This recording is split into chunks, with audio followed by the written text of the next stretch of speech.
Ranger Friendly here with the National Park Service out of Larimer County, Colorado.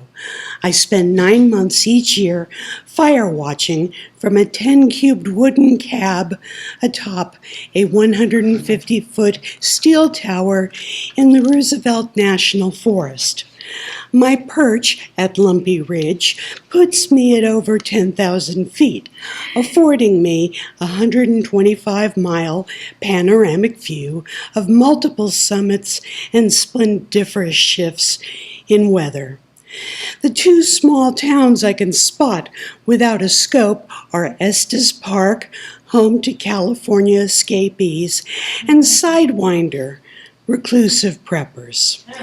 From this area, I hope not to spot smoke plumes. That's my job, along with search and rescue support.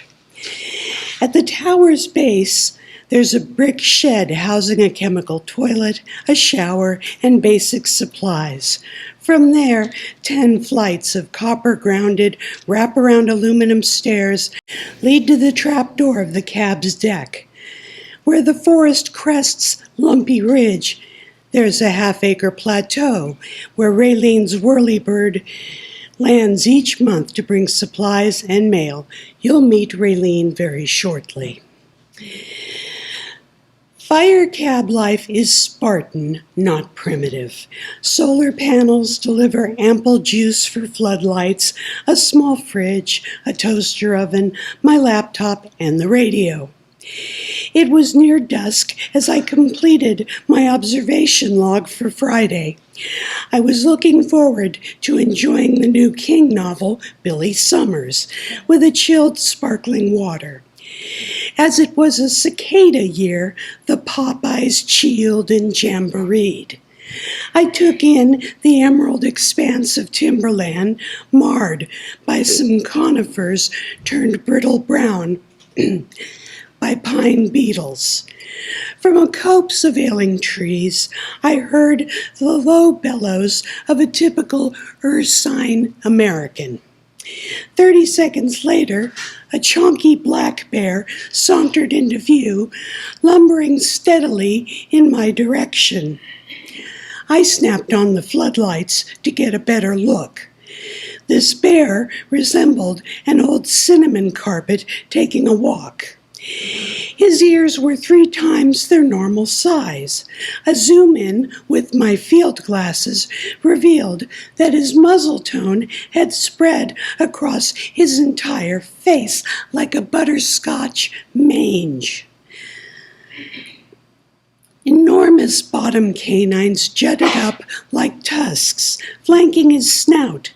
A weird smudge of green across his brow made his face look like a rubber mask. He paused about 20 yards from the tower and rose up on his hind legs. Then he began doing the Charleston. You're sure it was the Charleston, not the Lindy Hop? Otis, a fellow ranger, asked later that night during a radio chat between him, me, and Raylene. You need a partner for the Lindy Hop, Raylene scoffed. How did he dance? How long, Friendly? Maybe 45 seconds, I said, recalling the recognizable sway of front legs like dancers' arms in the air. Then it got really weird. The Charleston from a bear's not weird, Otis replied. No, I said. He turned, dropped on all fours, reached behind his butt, and pulled down a fur pajama flap, showing his crack to me. What? Otis coughed. Raylene gasped. He mooned you? Yeah, then he walked away, wiggling a bare human ass at me. Disappeared back into the woods right where he came out. Maybe he was one of those furries you read about. His face looked like a rubber mask, but he walked and chuffed just like a real bear. Sounds like Roger, Otis said. Sure does, Raylene concurred. Is Roger a furry? I asked. Roger's been around these parts for 48 years, Raylene explained. Ever since the Overlook blew up, he gets blamed for lots of weird shit that happens around Sidewinder. Uh-oh, pop quiz, Otis warned. Right, Raylene said. Tell me, what's the most likely spot for a child to disappear in the woods? Near Huckleberry Patches, Otis and I recited in unison. Good. Friendly, I'll buzz by at 1600 hours tomorrow with your supplies, Raylene continued.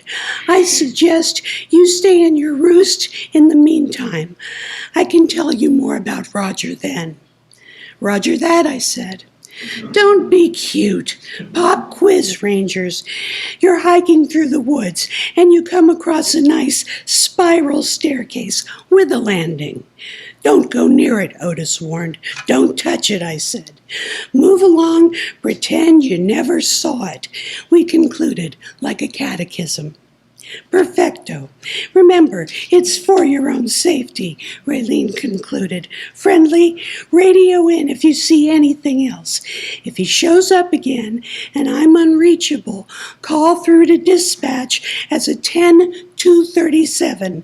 Those calls only go to me. And again, stay in until I arrive.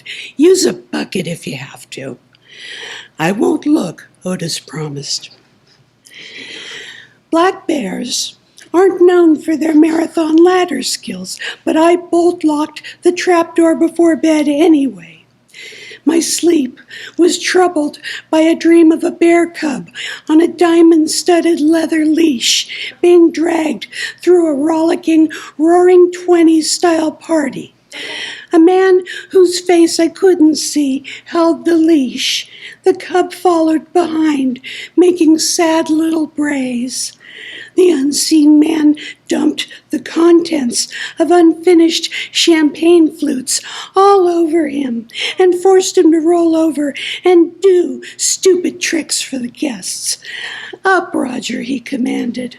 A gal in a flapper dress took a powder puff and smudged yellow clown makeup all over the fur on his face. The little bear sat in a puddle of champagne, looking miserable and forlorn. Inexplicably, I woke up weeping. Saturday, I stayed upstairs.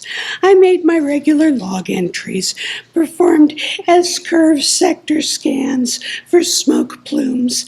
I glanced through my field glasses across Sidewinder Gulch, separating Lumpy Ridge from the site where the Overlook Hotel's boiler exploded in 1975. Back then, Raylene was a dispatcher for the Park Service before she joined the Helitack crew and started drilling hapless rangers on the lore of the Rockies. Most of her tales are goddamn creepy, and you won't find a single ranger who will whistle through the pines for fear of attracting a goat man or some other shapeshifter. Most folks born here leave as soon as they graduate from Sidewinder High, home of the Fighting Topiaries.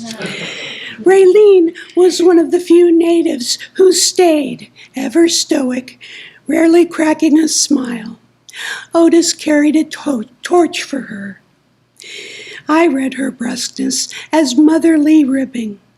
Come 6 p.m., the forest turned golden.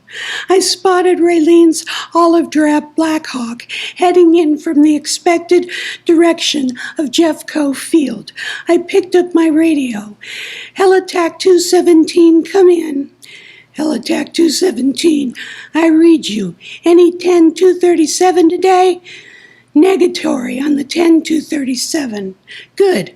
Come on over, but maintain situational awareness. 10-4, I replied and holstered up my Ruger.